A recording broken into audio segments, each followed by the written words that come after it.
Meet Beza, a chap who approaches even the simplest outings with the strategic planning of a particularly determined penguin having a proper breakdown.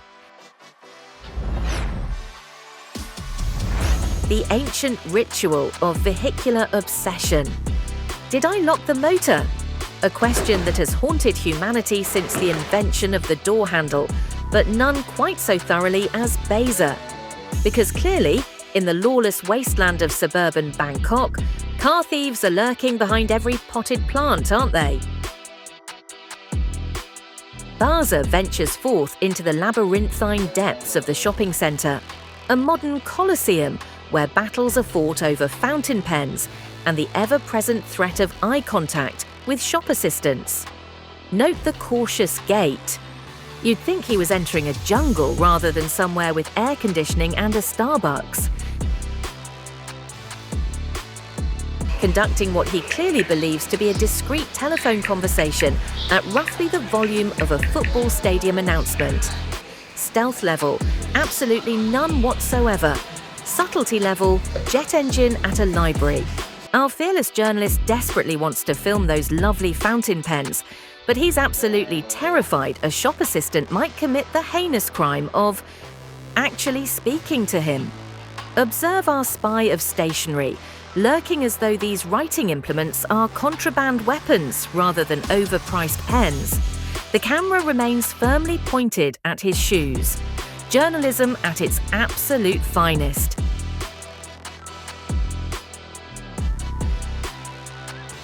Beza bravely documents a water bowl for cats.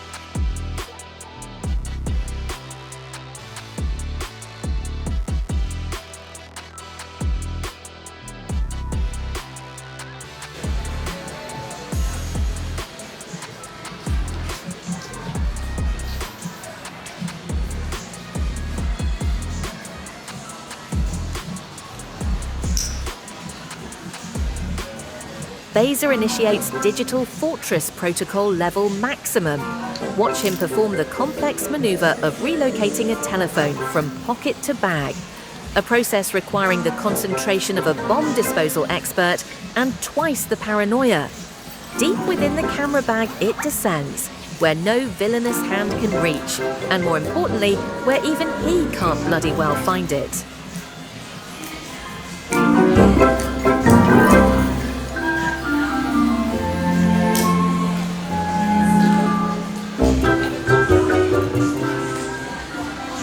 This is absolutely golden. A testament to international goodwill. Someone's actually being friendly with a lovely wave from a foreigner, and our observant documentarian misses it entirely.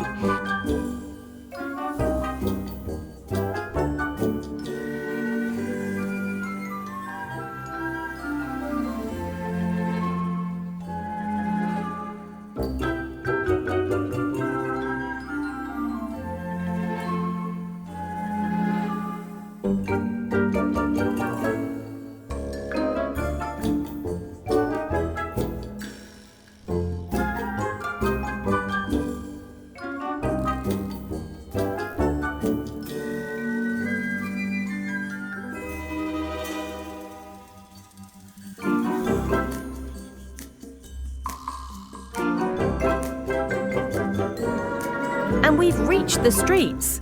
Unfortunately, Beza's mastery of camera settings matches his mastery of social cues. Either it's high noon in Bangkok, or his camera has gazed directly upon the face of the Almighty. The lens flare isn't a technical failure, it's performance art, rather like his entire approach to journalism. Camera down again. Time for another telephone excavation. You'd think he was coordinating a military operation rather than meeting a mate for coffee. Our intrepid filmmaker has now spent more time looking for his phone than actually filming, which is quite an achievement in organisational dysfunction.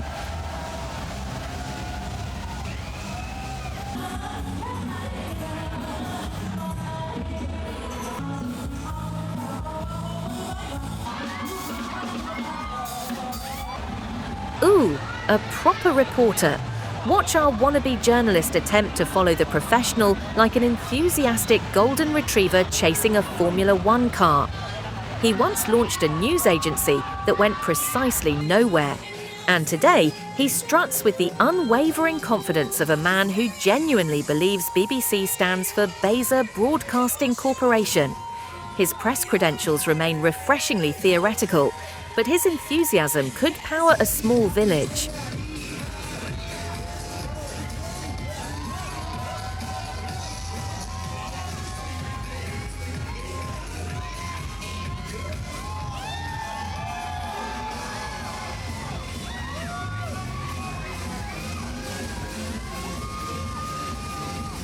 Never mind that perfectly good spot, Beza's got a plan. He's heading to Pathum 1 intersection, because apparently he's the only one who knows where the real action happens. This promised land of superior vantage points and questionable lighting decisions beckons like a siren song to budget journalism. And here's something rather special. Free pride flags and rainbow brollies being handed out. And our Pennywise protagonist walks straight past as though they're radioactive. His reasoning? His house is too messy. Let that sink in. Too messy for a small flag. A minimalist philosophy crisis shaped by organisational trauma. Priorities, Beza. Bloody priorities. And here it is, the moment we've been building to. Our vertically challenged hero has found his Everest, a 120-centimetre median strip. Here he ascends this concrete jungle gym with all the grace of a particularly determined penguin. The camera stubbornly refuses to register anything beyond mildly elevated curb. But you might ask, why? Beza asks instead, why not? Truly dedicated to the craft. Aha, new strategy. Film the police officers below. Surely uniformed chaps shouting into microphones will demonstrate the tremendous altitude achieved. Finally, visual evidence that perhaps, just perhaps, Beza has achieved some modest vertical success, though one suspects they're providing traffic updates rather than commentary on his heroic median strip conquest. And here's the glamorous reality of outdoor journalism. Our intrepid explorer using his shirt as a flannel. Nothing says professional media coverage like visible sweat stains and public grooming. A raw, unfiltered glimpse into the world of vlogging, where personal dignity becomes a distant second to capturing the moment, and heat exhaustion is an occupational hazard. Time to dismount from his towering perch. The descent, less noble than the climb, significantly more awkward than anticipated, but undeniably effective at proving basic elevation principles. Finally, we can actually see how high he climbed. No audience surveys required now, darling. Gravity serves as quite the convincing cinematographer.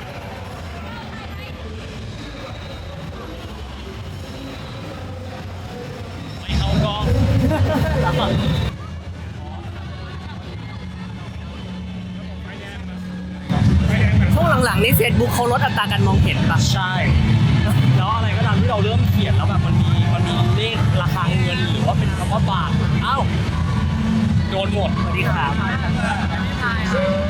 พี่เอ็มไม่มาหัวไม่รู้ไม่มาเม็ดพี่ซานไปดูน้ำข้างบนอ่ะอ๋อเดี๋ยวรอพี่ซานก่อนวิ่งไปเที่ยว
เอาเดี๋ยวเอาไปติดไว้หน้าบ้านขอบคุณครับติดไว้หน้าบ้านใหญ่ปีนี้แม่งได้ธงใหญ่มากนี่อ่ะตะโมมาก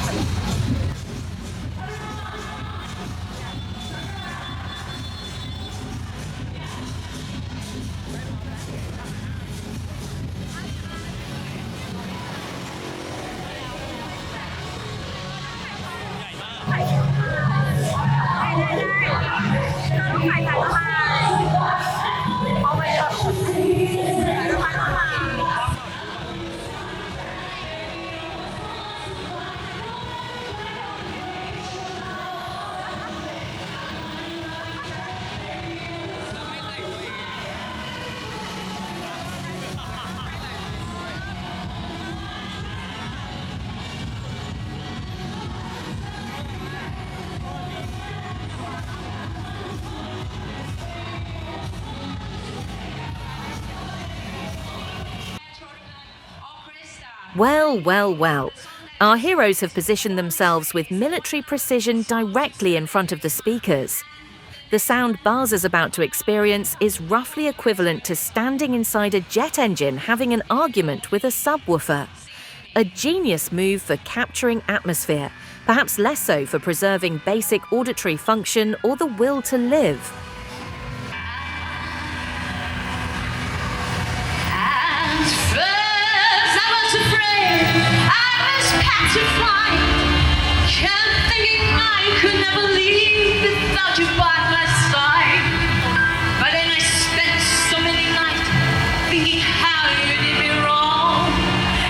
Strong, and I learned how to get along.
to two gentlemen discussing their newly acquired tinnitus, the inevitable consequence of standing directly in front of speakers designed to wake the dead.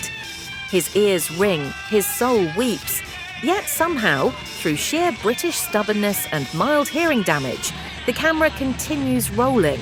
A moment of mutual understanding, dedication. Thy name is temporary deafness.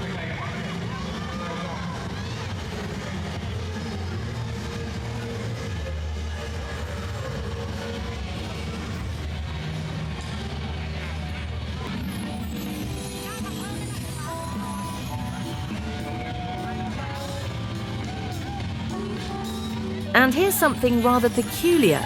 Baza filming a feelings board with suspicious dedication. How are you feeling today? It asks cheerfully. He records it for an absolutely inexplicable amount of time, yet crucially fails to participate.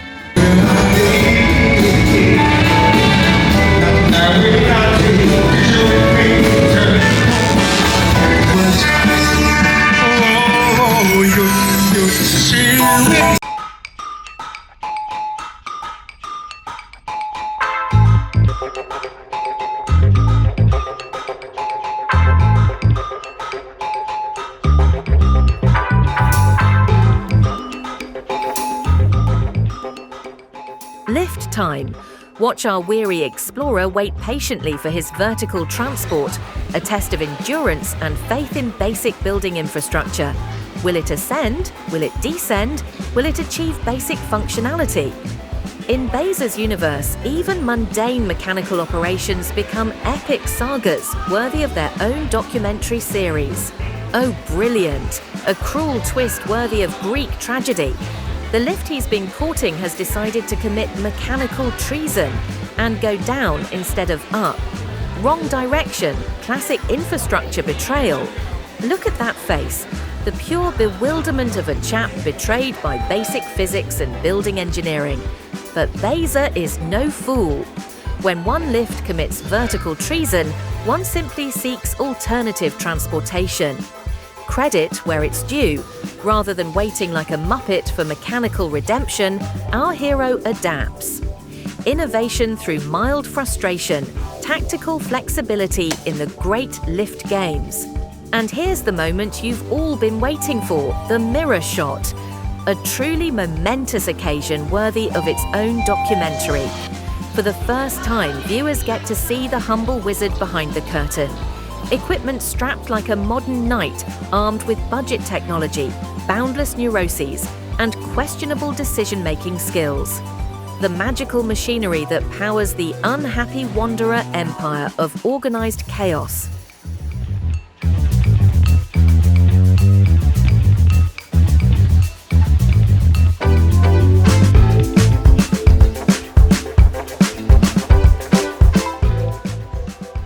And we end where we began.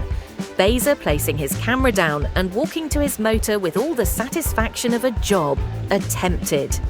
Like all great odysseys, we return transformed to our humble automotive beginnings.